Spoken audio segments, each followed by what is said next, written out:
Ikalimang kabanata. Anak ko, pakinggan mo ang aking karunungan. Ikiling mo ang iyong pakinig sa aking unawa, upang makapag-ingat ka ng kabaitan, at upang ang iyong mga labi ay makapag-ingat ng kaalaman.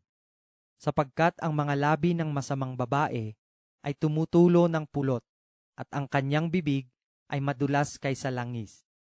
Ngunit ang kanyang huling wakas ay mapait kaysa ahenho, matalas na parang tabak na may talim sa magkabila.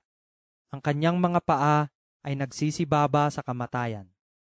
Ang kanyang mga hakbang ay nagsisihawak sa Sheol, na anupat hindi niya nasusumpungan ang kapanatagan ng landas ng buhay.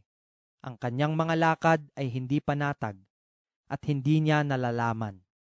Ngayon nga, mga anak ko, dinggin ninyo ako, at huwag kayong magsihiwalay sa mga salita ng aking bibig. Ilayo mo ang iyong lakad sa kanya, at huwag kang lumapit sa pintuan ng kanyang bahay. Baka mo ibigay ang iyong karangalan sa iba, at ang iyong mga taon sa mga mabagsik. Baka ang mga di kilalang babae ay mapuno ng iyong kalakasan, at ang iyong mga pinagpagalan ay mapasa bahay ng kaapid.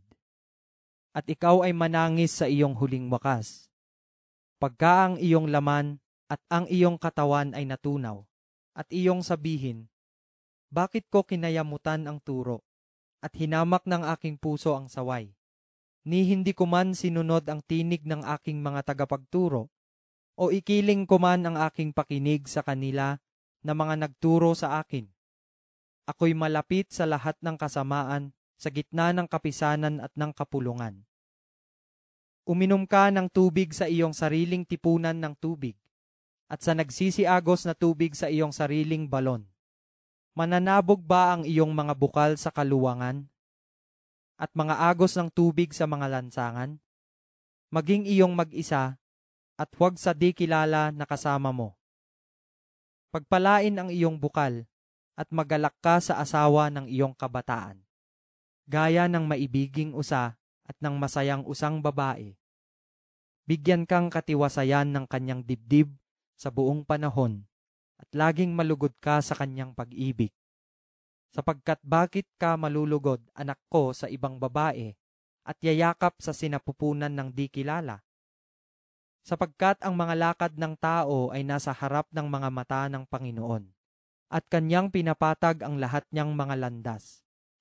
Ang sarili niyang mga kasamaan ay kukuha sa masama, at siya'y matatalian ng mga panali ng kanyang kasalanan. Siya ay mamamatay sa kakulangan ng turo, at sa kadahilanan ng kanyang pagkaulol ay maliligaw siya.